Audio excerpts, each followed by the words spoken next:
Bismillahirrahmanirrahim.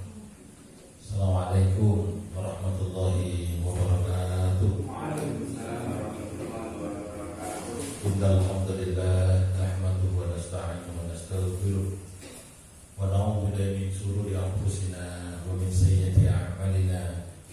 May yahdihillahu fala mudilla lahu wa may yudlil fala hadiya lahu. Asyhadu an la ilaha illallah wahdahu la syarika lahu wa asyhadu anna Muhammadan 'abduhu wa rasuluhu la nabiyya ba'da. Allahumma shalli wa sallim wa barik ala sayyidina Muhammadin wa ala alihi wa sahbihi wa sallim ajma'in, amma ba'd. Saudara sekalian, Bapak Ibu, jamaah salat Isya berbahagia, alhamdulillah. Mari senantiasa kita panjatkan rasa syukur kita kepada Allah Subhanahu wa taala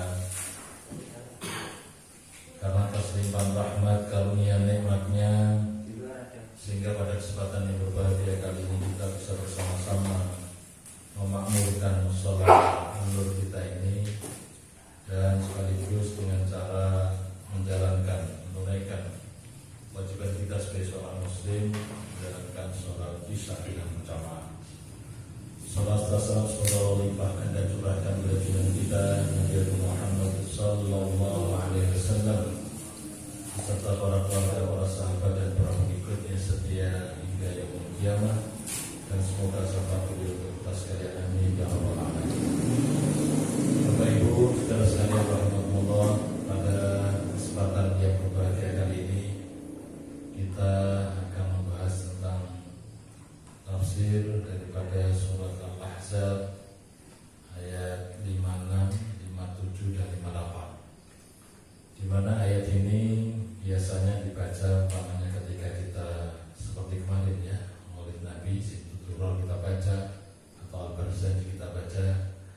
Ayat ini senantiasa selalu dibaca dalam rangka untuk mengingatkan tentang perintah yang namanya baca sholawat. Baik Bapak Ibu, sudah saya hormati, di sini Allah Subhanahu wa taala berfirman, a'udzubillahi minasyaitonir rajim. Bismillahirrahmanirrahim. Innallaha wa malaikatahu yusholluna 'alan nabi ya ayyuhalladzina amanu shallu 'alaihi wa sallimu taslima. Ini ayat yang ke-56 yang artinya secara harfiah innallaha sebenarnya Allah wa malaikatahu dan para malaikatnya, mereka adalah yusalluna, mereka mengucapkan sholawat ala nabi, atas Nabi Muhammad SAW. Kemudian selanjutnya adalah ya ayyuhalladzina amanu, wahai orang yang beriman, selalu bersolawatlah kalian semuanya alaihi, kepada Nabi, wasallimu, dan mengucapkan salam taslima, dengan salam penghormatan. Baik, saudara-saudara hormati, jadi perintah membaca sholawat ya, kalau kita baca tafsirnya adalah innallah, sesungguhnya Allah Ta'ala maha tinggi, Allah yusni ala nabi sallallahu alaihi wasallam, sesungguhnya Allah ini mengucapkan sholawat ya, memuji kepada Nabi Muhammad SAW indal malaikat, di depan para malaikat al-muqarrabin yang dekat dengan Allah. Jadi Allah memuji kepada Kanjeng Rasul ini adalah di depan para malaikat, atau istilahnya di sini ya mengucapkan sholawat tadi ya, memberikan rahmatnya di depan para malaikat.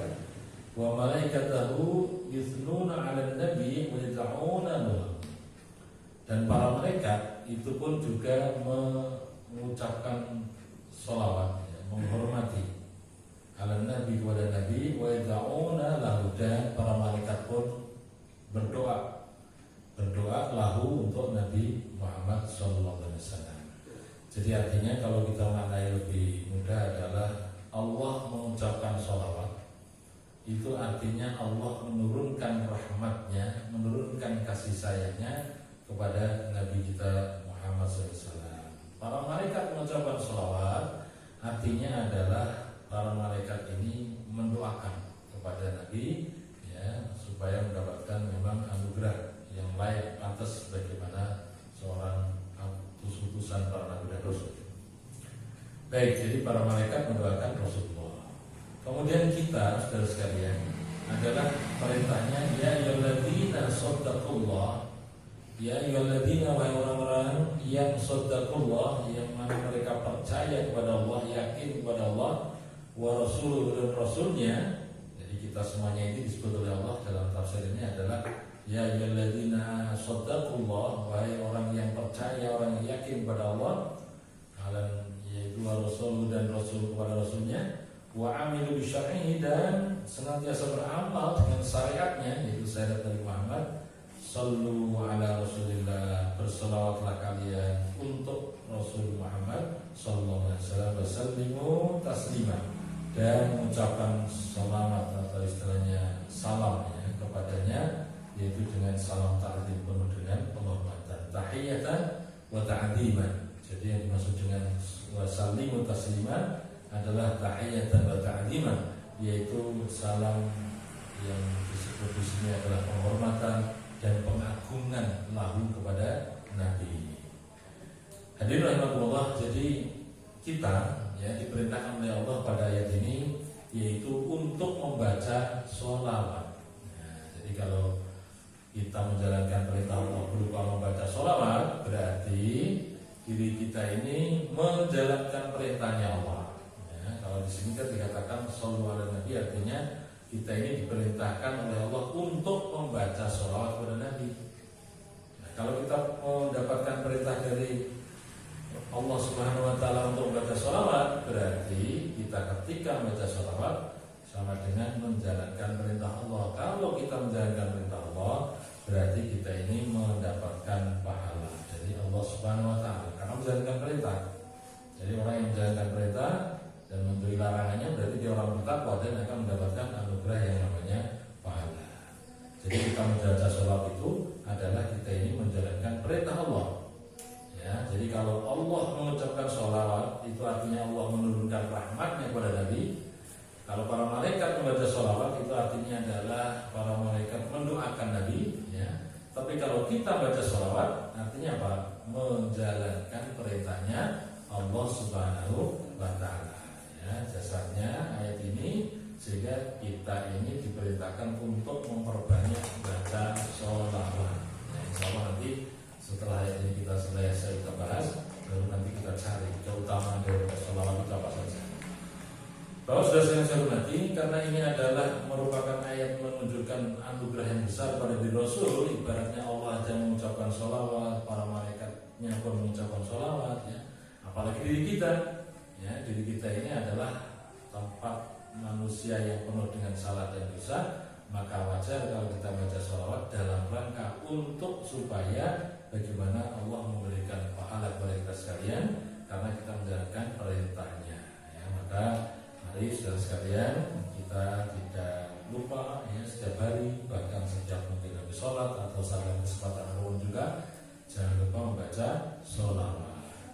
Memang di sini dikatakan ada wasifatus sholat ala Nabi sallallahu alaihi wasallam, dan sifat daripada sholawat kepada Nabi ya yang pernah didapatkan dalam hadis adalah sahabat bisunnah ala naum ya, yang mana terdapat di dalam beberapa catatan sunnah Rasul, yaitu Allahumma shalli ala Muhammad wa ala ali Muhammad kama shallaita ala Ibrahim ya wa ala ali Ibrahim innaka Hamidum Majid. Itu namanya sholat Ibrahimiyah ya. Jadi berbagai macam bacaan sholawat banyak memang, tapi yang praktis mungkin mudah kita praktek dan amalkan adalah sholawat yang disebut dengan sholawat Jibril Pak ya. Bunyinya apa? Sallallahu ala Muhammad, sallallahu ala Muhammad. Artinya apa? Sallallahu, semoga Allah menurunkan rahmatnya ala Muhammad, kepada Muhammad. Baca ini sebanyak-banyaknya ya. Sallallahu ala Muhammad, sallallahu ala Muhammad. Ini namanya salat Jibril. Tapi kalau yang lebih panjang lagi namanya salat Ibrahimiyah. Mulai dari Allahumma shalli ala Muhammad wa ala Muhammad kama shallaita ala Ibrahim wa ala Ibrahim gitu kan. Wa barik ala Muhammad wa ala Muhammad. Itu kalau tidak pakai sayyidina. Kalau mau pakai sayyidina boleh. Allahumma shalli ala sayyidina Muhammad wa ala ali sayyidina Muhammad. Jadi kita enggak usah masalahkan mau pakai sayyidina atau tidak, tergantung cocok dan enaknya bagaimana keyakinan kemantapan kita, itulah yang kita kerjakan ya. Karena mungkin kalau seperti saya sholli ala sayyidina Muhammad wa ala ali sayyidina Muhammad. Ya, kalau sejak dulu mungkin pakainya Allahumma sholli ala Muhammad wa ala ali Muhammad, monggo silakan. Jadi kita tidak memperdebatkan perbedaan antara sayyidina atau tidak, sama aja. Dan itu pembahasan tentang itu mungkin sudah dibahas dalam kitab. Nggak tahu kalau di video itu sudah Pak Rois sudah cerita ada enggak itu ya. Yang jelas dibahas sendiri. Kalau saya baca namanya kitab Bid'ah itu Mustahil yang dibaca Ustaz Rois setiap hari Senin. Masih ada ya. Itu insya Allah membahas tentang yang namanya perbedaan pendapat daripada ahli fikih yang ada, dan itu penting sekali kalau kita mempelajarinya, gitu kan. Nah, kemudian kita ini mengedepankan yang mana, yaitu mana yang sesuai dengan hati kita, yang cocok, yang pas, itulah yang kita kerjakan. Sama dengan mengucapkan sholawat tadi, mau pakai sayyidina boleh, kalau tidak juga tak apa-apa ya. Baik, jadi intinya ayat ini adalah menekankan mari kita banyak membaca apa tadi? Sholawat. Apa hikmah atau fadilah kita sholawat nanti kita bahas ya, kita baca fadilah utamanya. Baik, kemudian kita lanjutkan ayat berikutnya adalah a'udzubillahi minasyaitonirrajim. Innal ladzina yu'dzuna Allah. Ternyata mata saya sudah mulai enggak itu ya. Baik, Ustaz hormati, ini saya kita ganggu. Innal ladzina yu'dzuna Allah wa rasulahu la'anahumullahu fid dunya wal akhirah. Ya, wa 'adda lahum 'adzaban muhina. Innal ladzina, sesungguhnya orang-orang yang yu'dzuna, mereka menyakiti Allah wa rasulahu dan rasulnya, la'anahumullah, maka Allah akan melaknat mereka. Nah, saya ulang lagi. Innal ladzina, sesungguhnya orang-orang yang yu'dzuna, mereka menyakiti Allah wa rasulahu dan rasulnya, la'anahumullah, maka Allah akan melaknat mereka semuanya di dunia wal akhirah, di dunia maupun di akhirat. Ya, wa'adda lahum, dan Allah menyiapkan lahum bagi mereka, yaitu adzab muhina, adzab adalah siksa, muhina yang menghinakan. Ya, jadi sesungguhnya orang yang menyakiti Allah, yang menyakiti Rasulnya, maka Allah akan melaknat mereka semuanya ini. Ya, tidak hanya laknat di dunia, bahkan juga di akhirat. Dunia akhirat dilaknat oleh Allah. Nah, ini kan kebangetannya. Dan bahkan wa'adda lahum adzaban muhina, Allah akan menyediakan mereka ini adalah azab yang menghinakan. Baik, mari kita lihat tafsirnya secara ringkas. Innal ladzina yu'dzuna Allah bisyirki aw ghairihi. Nah, sesungguhnya orang yang menyakiti Allah, yaitu bagaimana menyakiti Allah maksudnya? Yaitu berbuat syirik, aw ghairihi, atau selain syirik tapi yang sepadan dengan syirik, maksudnya gitu ya. Minal ma'asi, yaitu daripada maksiat, itu namanya menyakiti Allah. Jadi yang dimaksud menyakiti Allah adalah orang atau manusia apabila berbuat syirik, berbuat menyekutukan Allah Subhanahu wa ta'ala, itu berarti menyakiti Allah. Atau kufur atau kafir, ya, tidak percaya ayat-ayat Allah, itu pun juga menyakiti Allah. Ya, tidak menjalankan perintahnya Allah, itu juga menyakiti Allah karena termasuk maksiat kepadanya. Nah, kalau kita ini berbuat durhaka kepada Allah, bahkan juga durhaka kepada kedua orang tua, itu pun juga dikatakan menyakiti Allah. Jadi kalau kita yang menyakiti Allah, misalnya ada manusia yang menyakiti Allah, itu ya, mau bilang dari kita nggak seperti itu. Wa yudzuna Rasulullah, atau menyakiti Rasulullah bil aqwal wal afal, ya, baik dengan ucapan maupun dengan perkataan, ya, maka abidhumullah abadahumullah wa tardahum min kulli khairin fid dunya wal akhirah. Maka Allah akan menjauhkan mereka ini, wa tardahum, dan bahkan mengusir namanya kulli khair, setiap kebaikan, di dunia wal akhirah, di dunia maupun di akhirat. Baik, Bapak saya hormati, jadi yang dimaksud menyakiti Allah tadi artinya berbuat apa tadi Pak? Syirik. Hati-hati loh sekalian ya. Jadi kita berusaha untuk bagaimana tidak berbuat syirik kepada Allah. Syirik itu apa sih artinya? Menyekutukan Allah. Harusnya menyembah hanya kepada Allah, tapi menyembah kepada selain Allah. Harusnya meminta pertolongan kepada Allah, tapi minta pertolongan kepada selain Allah. Ya, jadi harusnya kita ini memohon perlindungan hanya kepada Allah, tapi mohon perlindungan kepada selain Allah. Syirik jadi, ya, makanya kita harus hati-hati. Yang namanya amalan syirik itu ada di sekitar kita. Yang perlu kita kita ketahui lagi adalah sebenarnya syirik itu kan ada dua secara garis besar ya. Ada yang disebut dengan syirik akbar dan syirik asghar. Nah, syirik akbar itu adalah syirik yang besar, dan syirik yang besar itu lebih mudah kita pahami, yaitu apa? Menyebutkan Allah yang sifatnya menyembah selain Allah. Kalau kita menyembah selain Allah, kalau manusia menyembah pada selain Allah, itu dikatakan syirik akbar. Ya. Yang repot itu adalah menghadapi syirik yang namanya syirik asghar. Syirik asghar itu artinya syirik kecil, Pak. Dan dicontohkan dalam sebuah hadis, syirik kecil itu contohnya adalah amalan yang disebut dengan riya. Riya itu artinya apa? Nah, riya itu ya pamer ya. Riya itu sama dengan sum'ah juga, Pak, yaitu sekelas itu. Nah, riya sama sum'ah, bahasa Indonesianya itu pamer tadi. Pamer. Ini repot sekali. Itu namanya syirik kecil itu repot.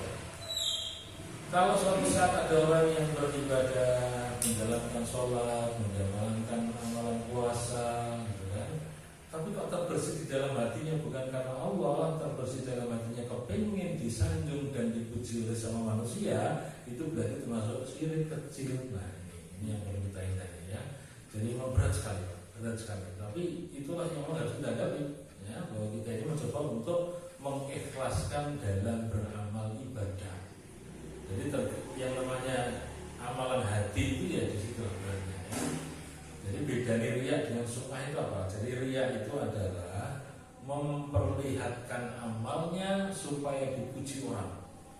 Memperlihatkan amalnya atau menampakkan amalnya bukan karena Allah, tapi ingin disaksikan orang. Itu namanya riya. Sedangkan sum'ah itu sama juga. Sum'ah itu artinya memperdengarkan amalannya kepada orang lain ya, supaya mendapatkan pujian. Jadi bukan mendapatkan ridho Allah Subhanahu wa taala, tapi bagaimana diniati karena manusia. Makanya dikatakan oleh Rasul ini adalah dia, tapi ini namanya syirik, tapi syiriknya kecil. Baik, memang kita harus berusaha untuk berhindar, Pak, yang namanya syirik besar maupun syirik kecil. Kita inginnya jauh dari sifat itu ya. Tapi sekali lagi, karena kita ini adalah manusia biasa yang kadang-kala memang susah sekali ya untuk mengucapkan ikhlas karena Allah itu. Tapi kita harus berusaha semaksimal mungkin. Bagaimana dalam amalan apapun juga adalah memang lillahi ta'ala, karena Allah Subhanahu wa ta'ala, bukan karena selain Allah. Baik, jadi ketika orang berbuat syirik, ketika orang dia kafir, dia tidak taat atau istilahnya mengingkari, mendustakan ayat Allah, berarti di sini dikatakan adalah yu'dzunallah. Jadi Allah ya, istilahnya dia ini, mereka ini menyakiti Allah. Jadi tidak taat atas peraturannya Allah, tidak manut perintahnya Allah, itu sama dengan yu'dzunallah, mereka menyakiti Allah. Nah, kemudian menyakiti Rasulullah itu bagaimana? Yaitu di sini dikatakan dengan akwal, perkataan, af'al atau perbuatan. Jadi boleh jadi menyakiti Rasulullah ini adalah dengan tutur kata.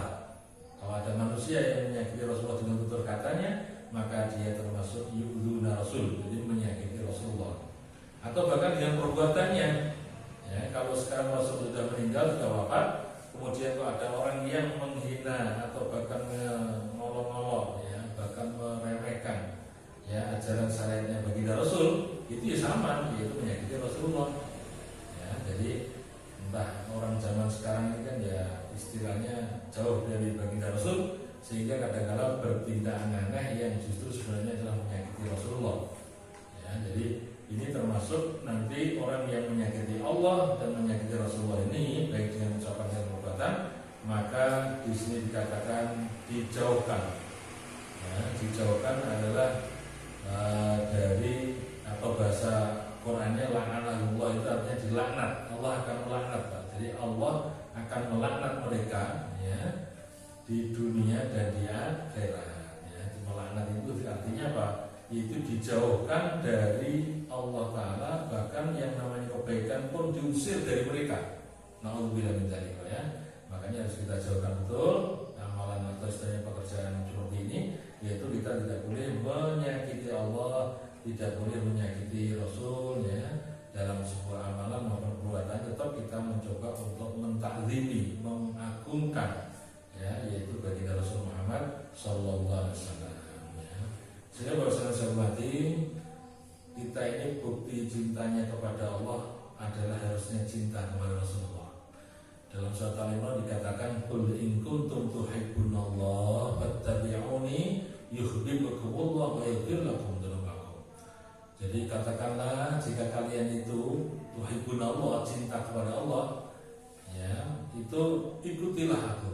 Qul in kuntum tuhibbunallaha fattabi'uni, maka ikutilah aku. Aku di sini Rasulullah. Jadi kalau kita cinta kepada Allah, maka harus mengikuti syariat Nabi Muhammad Sallallahu Alaihi Wasallam. Kalau kita sudah mengikuti syariat Rasul, maka Allah akan mengampuni salah kita, Allah akan mengampuni dosa kita, dan Allah akan mencintai diri kita, insya Allah. Ya. Jadi artinya ini penting sekali bahwa kalau kita cinta kepada Allah, berarti caranya mengikuti ajaran syariat Nabi Muhammad Sallallahu Alaihi Wasallam.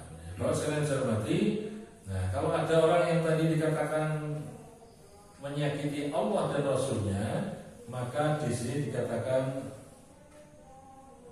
yaitu dengan kalimat wa'adda lahum 'adzaban muhina.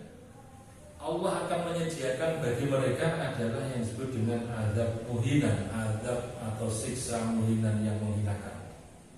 Ya, wa'adda lahum fil akhirati 'adzaban yadulluhum wa buhinihim. Jadi artinya mendapatkan atau disediakan oleh Allah Subhanahu wa taala azab atau siksa yang sangat menghinakan, ya, merendahkan bagi mereka semuanya.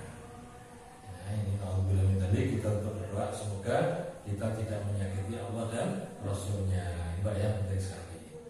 Baik, saudara saya hormati, ayat berikutnya adalah walladzina yu'dzunal mu'minina wal mu'minati min ghairi maktasabu faqad ihtamalu buhtanan wa itsman mubina. Ya, walladzina, dan orang-orang yang yu'dzuna, mereka menyakiti al-mu'minina, orang-orang beriman, ya, wal mu'minat, dan orang-orang mukminat, yaitu orang laki-laki mukmin maupun perempuan mukmin, bi ghairi maktasabu, yaitu dengan tidak yang sebenarnya mereka amalkan, faqad ihtamalu buhtanan wa itsman mubina. Ya, maka sungguh mereka ini akan mendapatkan yang namanya buhtanan, ya, yaitu mereka melakukan, ya, maka sungguh ihtamalu, mereka melakukan buhtanan, yaitu yang namanya perkataan dusta, wa itsman, dan dosa yang mubinan yang nyata. Baik, makna tafsirnya adalah walladzina yu'dzunal mu'minin, yaitu orang-orang yang menyakiti orang beriman, wal mu'minat, dan orang beriman perempuan, biqaulin aw fi'lin, yaitu dengan perkataan atau perbuatan, min ghairi dzambin amilu, yaitu selain daripada perbuatan dosa yang mereka kerjakan, maka faqadiru hasul kadzib wazur. Ya, sungguh dia ini adalah melakukan sebuah amalan yang sangat faksa, itu artinya kejelekan, ya, yaitu berupa al-kadzib wazur, perkataan dusta, ya, perkataan dusta, perkataan yang sifatnya menipu, ya, azur, gitu ya, wa atau dzamban dhairul qabh, yaitu akan mendapatkan yang namanya siksa yang nampak, yang sangat jelek, yang tidak baik, ya. Yastahiquna bihi al-'adzab fil akhirah, dan orang seperti ini berhak untuk mendapatkan azab kelak di akhirat. Kalau saya hormati, makanya ayat ini menegaskan kita pun sesama mukmin harus saling mencinta. Kita ini sama mukmin harus saling senantiasa menguatkan satu dengan yang lainnya. Kita tidak boleh yang namanya menyakiti mereka. Maka persaudaraan orang beriman itu bahkan dikatakan yang namanya al-mu'min lil mu'min kal bunyan yashuddu ba'du ba'd. Jadi mukmin satu dengan mukmin yang lain itu bagaikan sebuah bangunan yang mana saling mengokohkan satu dengan yang lainnya. Nah, ini yang repot itu prakteknya, Pak, ya. Kalau dalam teks hadisnya itu mudah, yaitu saling menguatkan satu dengan yang lain. Tapi sekali lagi, ya, kita tetap berkomitmen, Pak. Utamanya minimal skup kecil kita inilah, di takmir masjid musola kita ini, ya. Walaupun kita ini musolanya, ya, istilahnya berbentuk musola yang bukan masjid, ya, kita buktikan bahwa kita adalah sesama mukmin yang saling menguatkan satu dengan yang lainnya. Jadi bagikan satu bangunan. Jadi bangunan itu antara satu dengan yang lain saling mengokohkan. Itulah yang namanya sebuah orang beriman. Jadi tidak menyakiti mukmin satu dengan mukmin yang lainnya. Atau hadirin rahimakumullah, hadis yang lain dikatakan bahwa yang namanya mukmin satu dengan mukmin yang lain itu apa? Kal jasadil wahid. Apa itu artinya? Bagaikan satu tubuh, Pak. Jadi yang namanya orang beriman satu dengan yang lain itu adalah bagaikan satu tubuh. Kalau seandainya sakit satu tubuh yang lain itu, maka yang lainnya pun juga merasakan sakit. Ketika sakit ada di kaki, yang mengucapkan aduh itu mana Pak? Mulut gitu kan. Ini artinya satu tubuh betul. Ya. Ketika yang sakit itu telinga, pun mulut kita yang merasakan sakit gitu ya. Jadi ternyata sakit di salah satu anggota badan kita, maka yang lainnya pun juga ikut merasakan. Ya, mungkin kita rasakan awal di berges gitu ya. Itu ternyata kan kalau masuk angin terus habis itu badan meriang, demam dan seterusnya. Jadi seluruh tubuh merasakan. Dan itulah yang namanya persatuan daripada orang yang beriman. Maka jangan sampai kita ini yudzunal mu'minin wal mu'minat, yaitu menyakiti orang mukmin dan mukminat, ya, menyakiti orang beriman laki maupun orang beriman perempuan, ya. Bapak sekalian yang saya hormati, sehingga Rasul Allah Subhanahu wa taala ya mengingatkan kita dalam surat Al-Hujurat itu bahwa innamal mu'minuna ikhwatun. Sesungguhnya orang beriman itu adalah apa? Ikhwah itu artinya bersaudara. Jadi Allah beri nasihat kepada kita ya, innamal mu'minuna ikhwatun. Sesungguhnya orang beriman itu adalah ikhwah, bersaudara. Ya, makanya kalau sudah yang namanya persaudaraan sama ini harus kuat, harus kokoh, ya, harus betul-betul bersatu. Ya, sehingga nanti bagaimana supaya bersatu? Inilah saya teringat ya dalam sebuah ayat dalam surat As-Saff itu apa itu? Surat yang As-Saff ini ya, surat yang itu dikatakan bahwa kalbun yashuddu ba'du ba'dhan, ya. Jadi artinya bagian suatu bangunan yang menguatkan satu dan yang lain. Atau dalam surat As-Saff itu apa? Pak Faiz bisa mengingatkan, saya lupa itu. Surat As-Saff bahwa seorang beriman itu adalah innallaha yuhibbul ladzina yuqatiluna fi sabilihi saffan ka'annahum bunyanun marsus. Nah, jadi yang namanya orang beriman itu, gitu kan? Itu sesungguhnya Allah Subhanahu wa taala cinta kepada orang, ya, innallaha yuhibbul ladzina yuqatiluna fi sabilihi. Jadi sesungguhnya Allah Subhanahu wa taala itu cinta kepada orang yang jihad fisabilillah, yuqatiluna fi sabilihi saffan ka'annahum. Jadi yaitu berjuang berjihad fisabilillah dalam keadaan shaf yang rapi organisasinya, ya, yang rapi proses kekompakannya gitu kan. Jadi itu Allah sangat cinta, sangat suka, ya, yaitu kalbunya yang sunubatu. Jadi artinya orang tersebut adalah betul-betul mempunyai kekompakan dalam berorganisasi atau dalam jihad fisabilillah. Baik, kalau saya hormati, ya, jadi di sini kita diingatkan oleh Allah Subhanahu wa taala bahwa sesama orang beriman tidak boleh menyakiti satu dengan yang lainnya, ya, apalagi mengeluarkan kata yang negatif yang sampai betul-betul menyakitikannya di dalam hatinya. Saudara sekalian, Bapak Ibu yang saya hormati, karena kita awal tadi dikatakan bahwa diperintahkan oleh Allah untuk membaca sholawat, gitu, dalam rangka kita ini cinta kepada Rasulullah, maka mari kita perhatikan ada beberapa fadilah, ada beberapa keutamaan apabila kita ini membaca sholawat Nabi.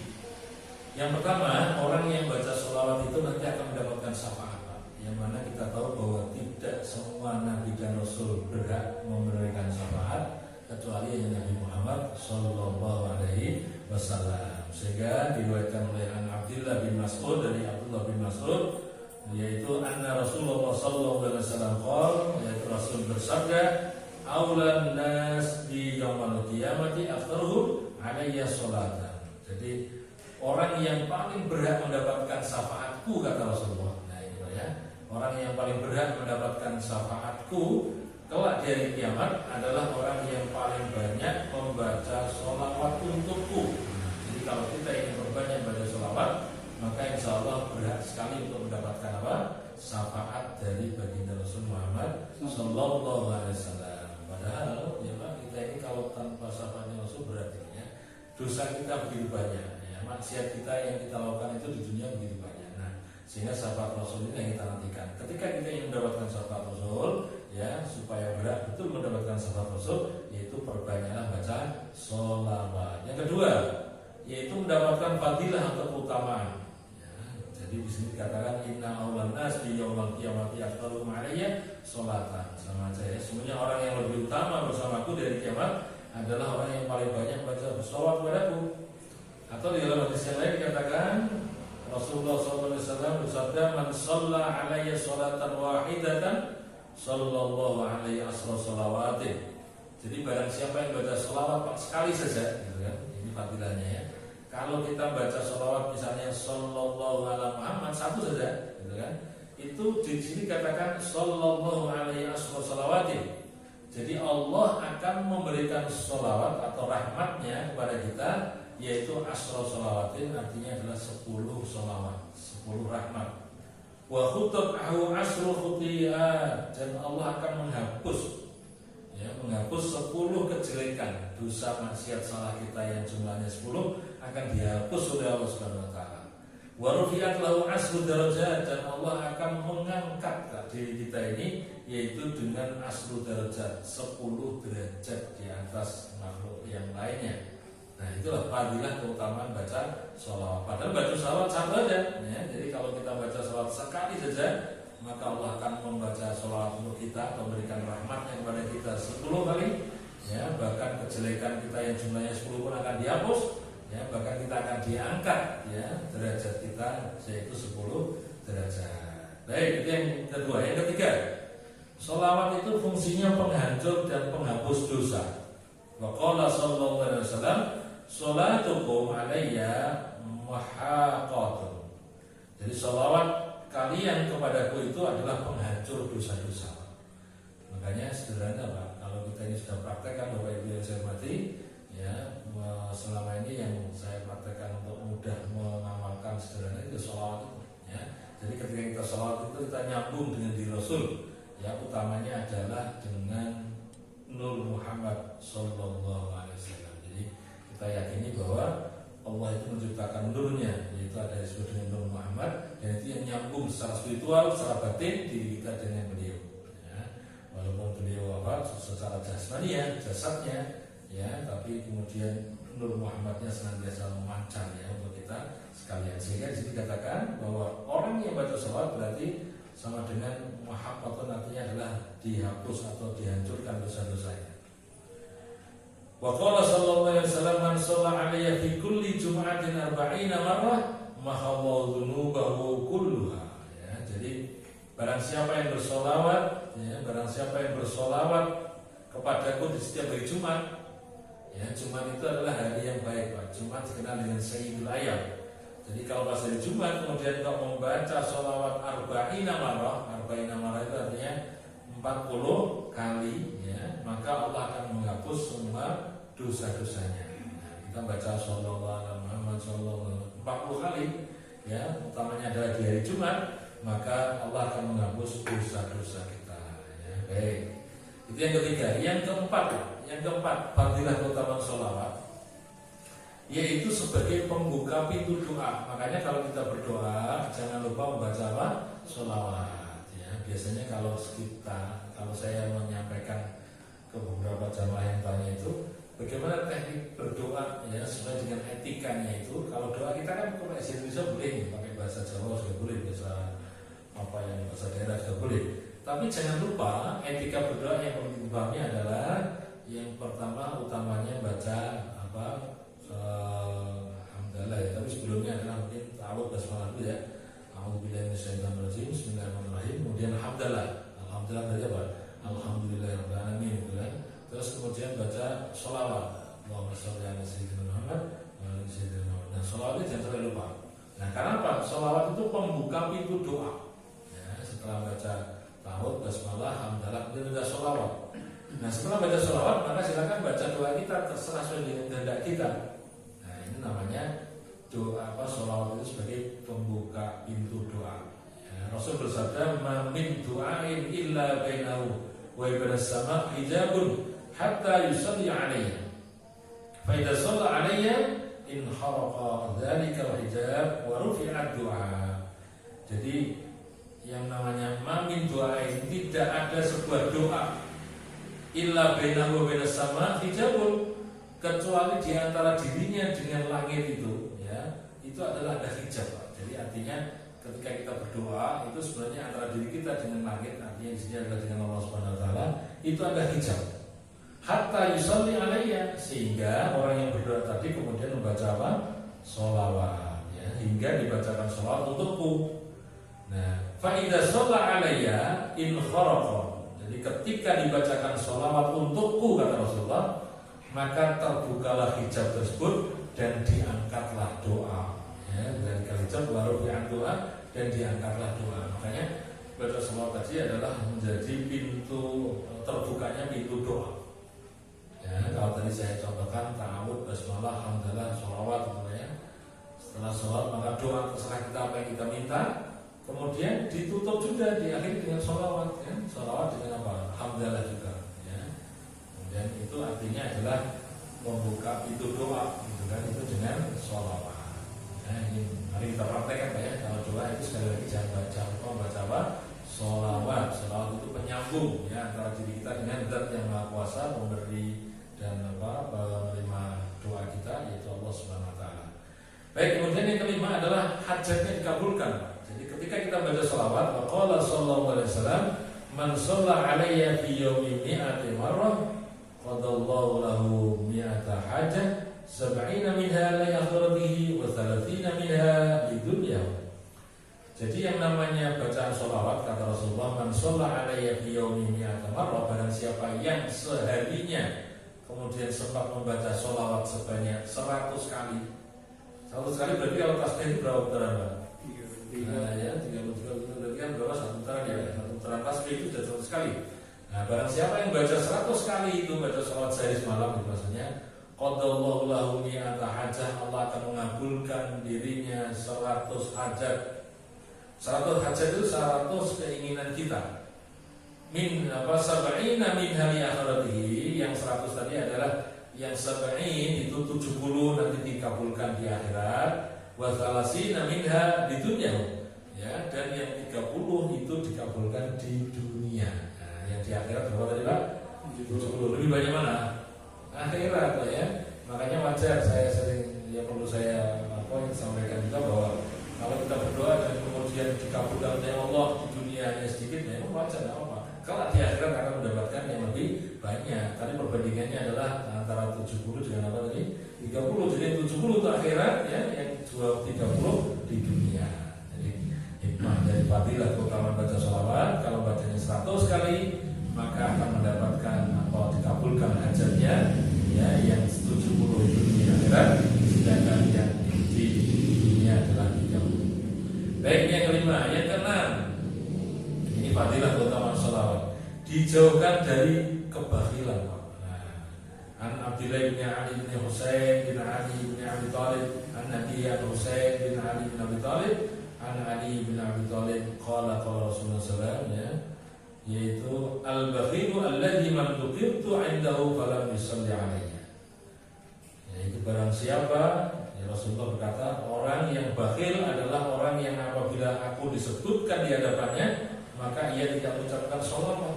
Jadi hadirin rahimakumullah, kalau kita ini mendengar ada orang yang mengucapkan nama Muhammad SAW, maka kita membaca apa? Sallallahu alaihi. Jadi artinya kita ini baca sholawat supaya apa? Tidak dikatakan apa tadi? Bakhil, tidak dikatakan medit. Jadi orang yang medit atau bakhil itu kalau nama Nabi Muhammad disebut tapi tidak mengucapkan sholawat. Nah, sehingga kita sudah sering biasa ketika ada asma Rasul ini, nama Rasul disebut, maka kita akan menyebut dengan baca sholawat sallallahu alaihi, ya. Semoga Allah memberikan sholawat kepada Rasulullah. Baik, jadi ini artinya mempraktekkan, ya, daripada fadilah keutamaan daripada sholawat, yaitu kita akan terhindar dari sifat yang namanya bakhil atau sifat yang namanya medit tadi, ya. Baik, sekarang yang ketujuh, orang yang baca sholawat itu akan diterima amal ibadah sholatnya. Makanya kalau kita dalam sholat kan tetap baca sholawat, ya. Setelah tahiyat itu terus baca sholawat dunia. Baik, coba saya bacakan hadisnya, yaitu min riwayatil Indal Muhaimin bin Abbas bin Sahal bin Sa'ad as-Sa'idi an abihi an jaddihi an Rasulillah sallallahu alaihi wasallam annahu qala la sholata liman la wudu'a lahu wa la wudu'a liman lam yadhkur ismallah alaihi wa la sholata liman lam yusalli 'alan nabi wala sholata liman lam yuhibbul amsar, ya. Jadi Artinya Rasul bersabda, tidak dikatakan sholat bagi orang yang tidak berwudu. Artinya apa? Kalau sholat berarti harus wudu. Kalau tidak wudu ya tidak sholat. Kecuali memang ada wudu sehingga menjadi amalan disebut dengan tayamum. Tapi kalau masih normal ya tetap harus wudu dulu.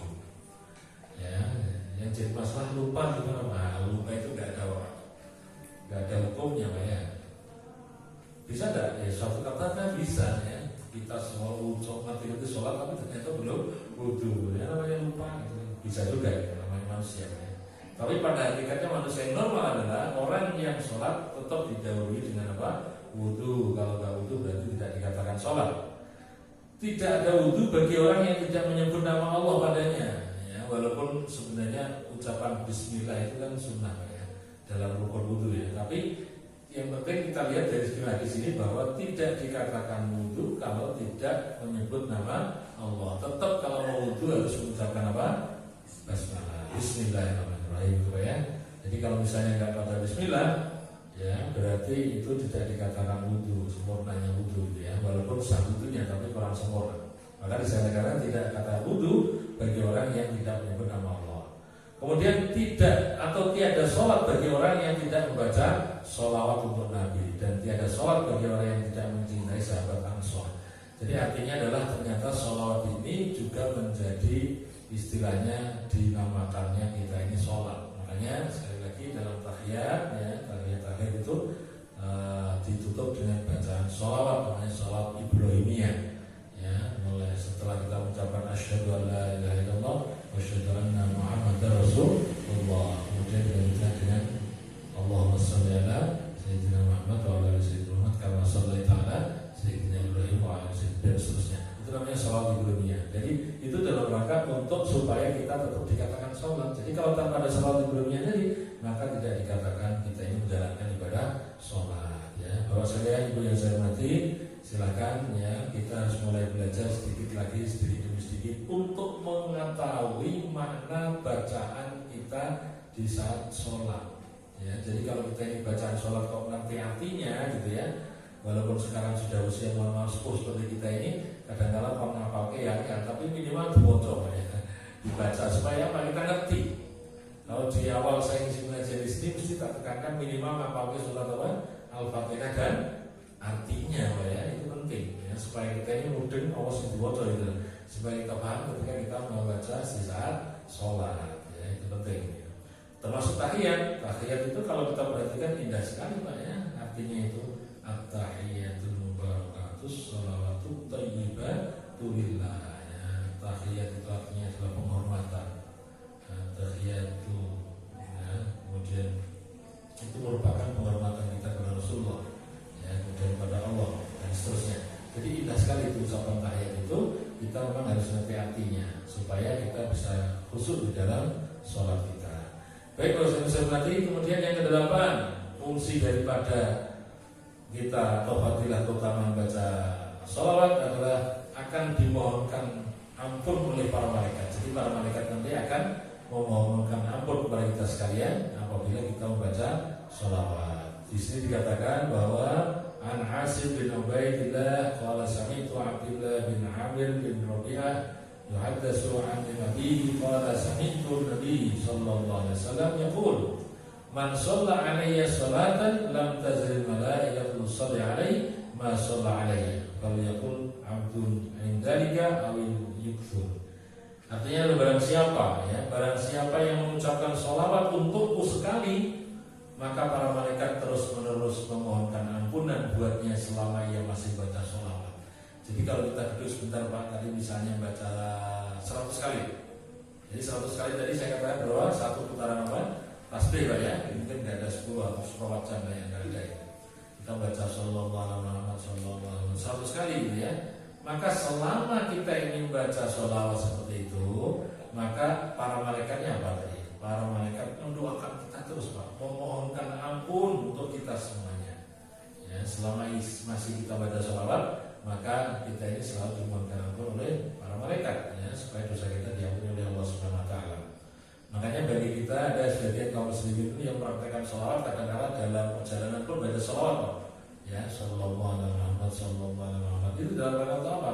Supaya para malaikat tadi tetap memohonkan ampun untuk kita semuanya. Karena itu hendaklah seorang hamba membaca sholawat baik banyak ataupun sedikit. Jadi sini mindalika awil yukfir, artinya banyak atau sedikit tetap para malaikat selalu mendoakan kepada kita, yang memohonkan ampun apa yang kita lakukan negatif sehingga itu akan diampuni oleh Allah Subhanahu wa taala atas doa dari para malaikat. Yang 9, orang yang baca sholawat itu akan dihindarkan dari kesusahan dunia akhirat. Nah, ini penting ya.